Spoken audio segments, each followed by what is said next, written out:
My name is Jordan Blake, and if you ask my sister what I do for a living, she'll tell you I serve mashed potatoes to soldiers. That's her version of my career. A neat, safe little story she's told so many times that even our mother repeats it without thinking. The cafeteria worker story started years ago. A quick deflection I offered once to sidestep detailed questions about a sensitive assignment. Rachel seized on it, maybe because it fit her neat, predictable world better than the truth ever could. In her world, I'm not a commander or a strategist or someone who's spent nearly 2 decades leading people into places most wouldn't survive. I'm the family's humble cafeteria worker who wears a uniform that looks impressive but means nothing. At her last birthday party, she made the joke again. "Jordan works at the base cafeteria," she said, laughing lightly while sipping her wine. The room chuckled, polite and dismissive, and I just smiled because correcting her felt pointless. They wouldn't believe anything complex anyway, and the real title wouldn't mean anything to them. Secrets are part of my job, and I've learned that sometimes silence keeps people safer than the truth ever could. Still, that silence stings in small ways you can't explain. It eats at you when someone pats your arm and says, "It's good you found something steady." The irony is that my work is anything but steady. It's unpredictable, dangerous, and requires a kind of discipline that most people can't imagine. Yet in my sister's world, success comes with business cards, charity events, and Instagram photos. Mine comes with classified briefings and missions that never make the news. She calls herself a community leader. I lead too, just in places she'll never see. Sometimes I wonder if that difference is what really bothers her. Maybe she needs to make my life sound smaller so hers feels bigger. Either way, I let her. Because explaining who I really am isn't just impossible. It's forbidden. Most mornings for me start long before the sun does. I'm usually reviewing mission reports, coordinating movements, or reading intel summaries that can change a person's life in seconds. My work isn't glamorous. It's a mix of strategy, leadership, and constant risk management. I've planned extractions under fire, negotiated with local allies in languages I barely speak, and watched people I'm responsible for walk into danger because that's the job. Leading tactical missions means every mistake has a body count, and every success stays buried under classified labels. There's no applause when we come home. There's just the quiet relief of surviving another round. My sister doesn't see that side. To her, I'm just someone who helps the troops. She tells people I hand out food or snacks, that I keep morale up, like I'm running a bake sale in combat boots. I once overheard her tell a friend, "Jordan's not really on the front lines. She works in logistics or something. She's like a cook." I wanted to laugh, but it hurt more than it should have. It's not the words themselves. It's the way she says them, like she's protecting me from embarrassment. Like the truth of what I do wouldn't fit into her polite suburban version of pride. The secrecy doesn't help. My job requires silence, and that silence gives everyone else the freedom to invent their own version of me. When you can't confirm or deny, you become whatever people decide you are. In their eyes, I'm dependable, quiet, safe. They don't see the endless training, the covert deployments, or the faces of those we rescue. They don't see the weight that comes with commanding people who would follow your orders, even when it could cost them their lives. That's not something you bring up over Thanksgiving dinner. Sometimes I imagine what it would be like to tell them everything, to describe what it feels like to land in a hostile zone, to feel the heat of a desert night, or to carry a photo of someone's child in your vest pocket just in case you don't make it home. But I can't. Even if I could, they wouldn't understand. The world they live in is comfortable and predictable. Mine depends on things going wrong and me knowing what to do when they do. Still, there's a quiet pride in that, the kind that doesn't need to be seen to matter. I've learned that recognition is a luxury, not a right. The truth is, I'd rather live misunderstood than see the wrong person hear too much. My sister can keep her version of me if it keeps her world calm. But deep down, a small part of me wishes she'd look closer. Maybe then she'd realize that, while she's been telling everyone I serve food, what I've really been serving is the kind of peace she takes for granted every single day. The night of my sister's birthday party was picture perfect. the kind of event you see in lifestyle magazines. Her house was glowing with string lights, the catering staff wore matching ties, and every guest seemed to know exactly how impressive they were. I sat near the back, in a chair that didn't quite match the rest of the room, nursing a glass of water and watching Rachel work the crowd like a pro. Her friends, all glossy and successful, leaned in when she spoke. She loved that part. The spotlight, the stage. Eventually, someone asked about me. One of her guests, a woman with perfect teeth and a designer clutch, smiled in my direction and said, "What does your sister do again?" Rachel barely hesitated. "Oh, Jordan works on base. She's in food services, I think. She keeps everyone fed." There were polite nods, and someone murmured, "That's nice." Like I wasn't sitting 10 feet away. I didn't correct her. I never do. It's easier that way. Besides, no one in that room actually wanted to know the truth. They wanted a story that fit their comfort zone. The air felt tight, like the fabric of the evening had wrapped itself too close. I looked down at my phone, mostly to avoid the eyes now darting toward me. That's when the message came through. Priority alert. Eyes only. My breath caught. I stood up slowly, heart beating a little faster. I didn't need to open the full briefing to know it was serious. When it comes like that, there's no margin for waiting. I leaned down, placed my half-full glass on the nearest tray, and started for the exit. Rachel spotted me halfway across the room. "Jordan, are you leaving?" Her voice carried a little too loudly. "We haven't even done cake yet." I kept my tone even. "Something came up. I need to go." Her mouth tightened into that familiar mix of annoyance and disbelief. "Work?" she asked, already turning it into a joke. "What? Did someone forget the gravy?" I didn't respond. I just gave her a small nod and stepped out into the night. The cool air hit me like clarity. I could still hear the music playing behind me, still feel their eyes on my back. But I had a job to do, a real one. One that didn't come with polite applause or Instagram captions. As I walked to my car, my phone buzzed again. More intel, more urgency. I drove off into the dark, knowing that while they toasted each other inside, I'd spend the night preventing something they'd never even know was coming. The plane touched down on a remote strip just outside Aden under the cover of darkness.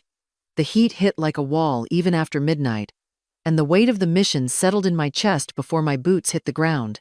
We had a narrow window, less than 4 hours, to breach a compound believed to hold 3 hostages, one of them a high-value American journalist. The compound was tucked behind concrete walls and a maze of alleyways. Intelligence gave us limited schematics, just enough to sketch a plan, not enough to rely on it. I moved my team into position, using hand signals and whispers. Every step was calculated. Every breath counted. One mistake, and we'd lose not only the hostages, but our own. Inside, the layout shifted.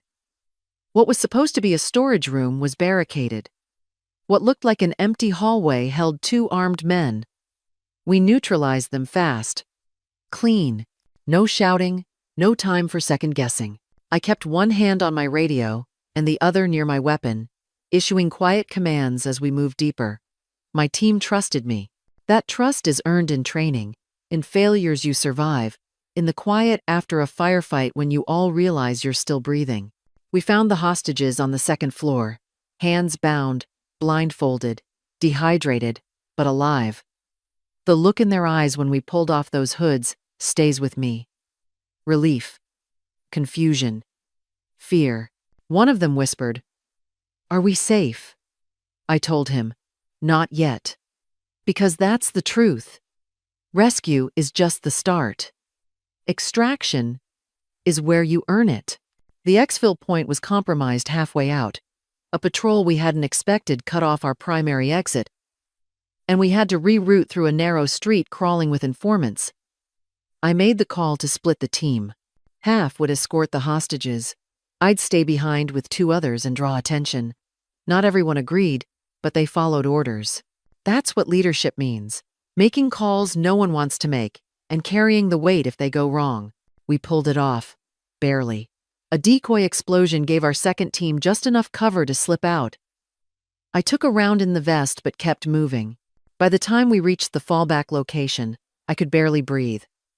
We loaded the hostages onto the bird just before sunrise. No one cheered. We just sat there, sweaty, bleeding, exhausted. But they were safe. That was enough. I've been in dozens of operations, some harder, some cleaner. But this one hit different. Maybe because of how close it got. Maybe because of who we saved. Or maybe because just 12 hours before, I'd been at a party pretending my biggest responsibility was keeping chicken warm. In Yemen, I wasn't a ghost or a joke. I was exactly who I trained to be. A leader, a protector, and someone who gets people home. I landed back in D.C. 3 days later, sore, sleep-deprived, and smelling like dust and engine oil. The debriefing was fast, clinical, and quiet, just like it always is. They handed me a commendation in a small private room. No press, no family, just a firm handshake and a nod from the general. I pinned the medal inside a drawer with the others. I showered, slept for 10 hours, then reported back like nothing had happened. That night, sleep didn't come easily. The echoes of the firefight, the smell of dust and cordite, the vacant stare of the rescued journalist, they lingered. I found myself staring at a photo of Rachel's perfect party on social media, a world away, wondering if she was choosing a filter for her brunch pictures. That's the cycle. Do the job, disappear, repeat. There's no parade for people like me. Just another folder marked classified and a flight you won't tell anyone about. The next afternoon, my phone rang. It was Mom. She didn't ask if I was okay or where I'd been. She just launched into a monologue about how embarrassed Rachel was that I left her party. Said it looked rude and ungrateful in front of her guests. I tried to explain that I had to leave for work, that it was urgent, but she cut me off. Jordan, it's always something with you. You make everything so dramatic.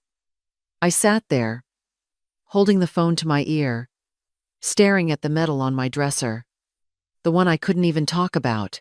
She told me Rachel was planning another event next month, said I should apologize and promise not to walk out next time. I almost laughed, not because it was funny, but because I had no words left to give her. After a mission like Yemen, a phone call like that doesn't make you angry. It just makes you tired. Real, bone-deep tired. The kind you don't shake off with a nap or a weekend away. Thanksgiving at Rachel's house was its usual spectacle. Crystal glasses, coordinated napkins, and a playlist that screamed curated elegance. I brought a bottle of wine and zero expectations. Rachel greeted me with a smile that didn't touch her eyes and pointed me toward the den. "You're at the kids' table," she said without irony. "We're tight on space." Across the room, I saw Colonel Davis, retired now but still carrying that military bearing. He was talking quietly with one of Rachel's neighbors. He caught my eye and gave a slight, almost imperceptible nod. A silent acknowledgement between soldiers that went unnoticed by everyone else. So I sat there, knees brushing against folding chairs, surrounded by high schoolers and college freshmen. I nodded through small talk and spooned stuffing onto my plate, while laughter echoed from the main dining room. From my seat, I could hear snippets of conversation. Real estate deals, private school tuition, investment tips. Then my name came up. Someone asked where I was last month. Rachel's voice floated through the wall. "Oh, Jordan?" She was probably overseas delivering snacks. "You know, moral duty." Someone chuckled. Another voice said, "It must be hard, not having a real career path." And just like that, I stopped pretending to eat. One of the teens at the table, a sharp girl named Claire, turned to me. "Is it true you just pass out food?" Before I could answer, my phone buzzed. Emergency contact code. Situation escalating. I stood up, grabbed my coat, and headed for the door. Rachel saw me leaving and followed fast. What now? Another emergency meatloaf delivery? Her voice was loud enough to turn heads. I paused at the entryway, turned slowly, and looked her in the eye. You really think that's what I do? Before she could answer, someone behind her spoke up. It was Colonel Davis. He'd been quiet all evening. Now he stood with a glass in his hand and a steel edge in his voice. Rachel, he began, his voice calm but cutting through the chatter. Your sister carries a weight and faces risks that most people in this room cannot comprehend. Her silence isn't emptiness, it's discipline. She deserves the respect of everyone here. The room went silent. He stepped forward slightly. She doesn't need fanfare, but she sure as hell doesn't deserve dismissal. Some services don't come with press releases. No one moved. No one breathed. I stood there, coat in hand, frozen in the kind of silence that feels like justice. Colonel Davis raised his glass. To the ones who keep us safe, even when we don't deserve them. And for the first time in years, the room applauded me. Not out of pity, but because, finally, someone made them look. Rachel caught me in the driveway, heels in one hand, mascara streaked across her face. She looked like a person trying to hold something together that had already fallen apart. Jordan, wait, she said, voice cracking like it hadn't cracked in years. I stopped but didn't speak. I let her close the distance. She stood there, shivering a little, not from the cold but from whatever it was she was finally ready to say. I was jealous, she admitted, just like that. No build-up. No ceremony. You always seemed so certain, so grounded. I needed to believe you weren't special, so I could feel like I was. I looked at her, this woman I grew up with, and saw the girl underneath. The one who always needed praise, who was terrified of not being enough. So, you made me small, I said quietly. She nodded, eyes full of guilt. I did. I made you small because I was scared you were bigger than I'd ever be. And that made me feel invisible. I took a breath and let the weight of that land between us. Your life matters, Rachel. You built something. You raised kids. You care about your world, and that's real. She shook her head. It's not the same. You save lives. I throw parties. I stepped a little closer. That doesn't mean you had to tear me down to lift yourself. Her tears fell then, not in sobs, but in slow, quiet drops. Can you forgive me? She asked, smaller than I've ever seen her.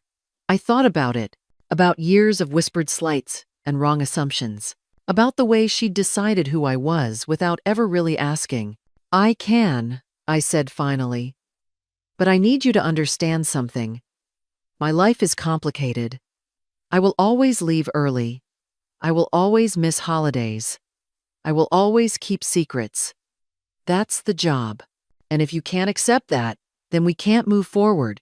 She wiped her face, nodded slowly. I'll try. I want to try. I believed her. Or at least, I believed that she meant it in that moment. We hugged, stiff at first, then with something real in it. And I realized what I needed wasn't a medal or an apology. It was this. The truth out loud.